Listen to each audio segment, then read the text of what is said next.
বললে ডাকলে আমার মাওলা শুনতে পান। কতটা শুনেন, কতটা শুনেন, কতটা অপেক্ষা করেন, প্রতীক্ষা করেন বান্দার জন্য।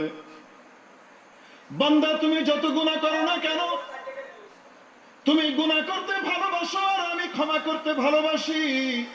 শুধু ক্ষমা চাইতে দেরি বান্দা।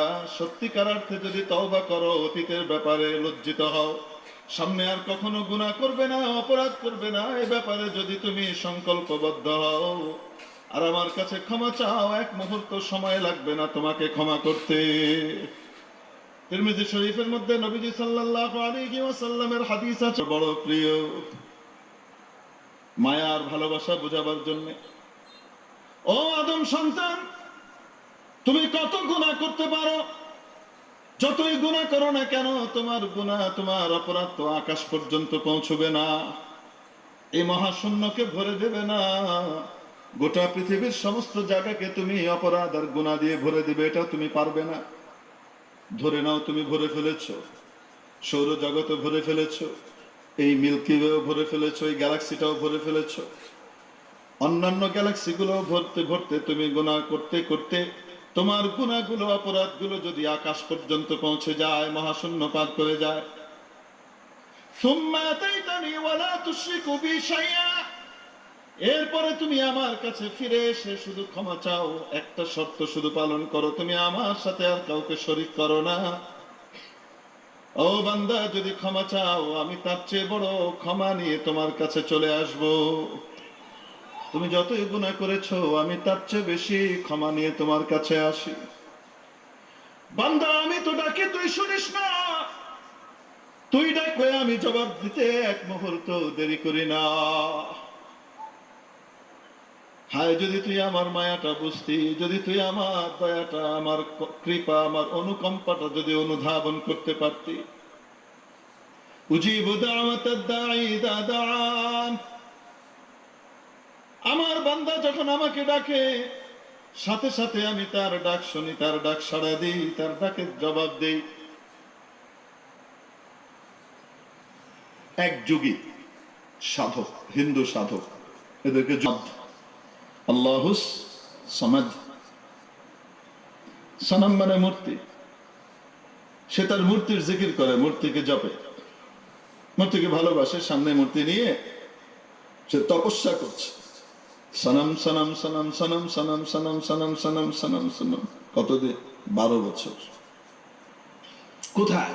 পাহাড়ের গুহায়, জঙ্গলে, লোকালয় থেকে বিচ্ছিন্ন হয়ে সন্ন্যাস জীবন যাপন করছে।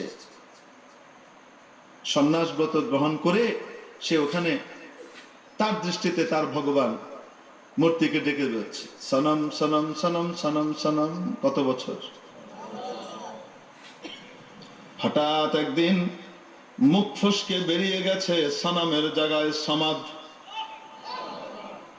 বের হওয়ার সাথে সাথে গায়েব থেকে আওয়াজ আসে, লাব্বাইকা ইয়া আবদি, ও বান্দা আমি হাজির, এতদিন কেন ডাকিস নাই? উজিবু দাওয়াতাদ দাঈ ইযা দাআন, বান্দা যখন আমাকে ডাকে, আমি তার ডাকে সাড়া দিই, জবাব দিই। সান্ত্বনা পাওয়া গেল, ডাকলেই উনি শুনেন, কিন্তু আসলে কতটুকু কাছে এটা ঠিক বোঝা গেল না। কৌতূহলটা পরিপূর্ণভাবে, পূর্ণ মাত্রায় নিবৃত্ত হলো না। কেন? অনেক কাছে আছে একজন মানুষ, কিন্তু শোনার ক্ষমতা যদি কম থাকে, এক হাত দূর থেকেও শুনবেন, আপনি বলবেন। কৌতূহলটা দমন করার জন্য সূরা কাফের মধ্যে 26 নম্বর পারার সূরা, সূরা কাফের গালিবান 16 নম্বর আয়াতে তার উত্তর দিয়েছেন, ওয়া নাহনু আকরাবু ইলাইহি মিন হাবলিল ওয়ারিদ, বান্দা তার হাবলুল ওয়ারিদের যতটুকু কাছে, আমি আল্লাহ তার চেয়েও বেশি কাছে। প্রশ্ন হলো, আমি কোথায় থাকি আর হাবলুল ওয়ারিদ কি জিনিস? এ দুটোর অবস্থান নির্ণয় করতে পারলে তাহলে আল্লাহ কোথায় থাকেন তা বোঝা যাবে, ঠিক না? প্রথম প্রশ্নের উত্তর আপনারা দিবেন, হুজুর এটা তো জানাই আছে, আমরা কোথায় আছি? আপনি চেয়ারে বসে আছেন, আমরা নিচে বসে আছি। এই যে আমার যে শরীরটা, এই শরীরটা কিন্তু আমি না। আপনার যে শরীরটা, ওটা কিন্তু আপনি না।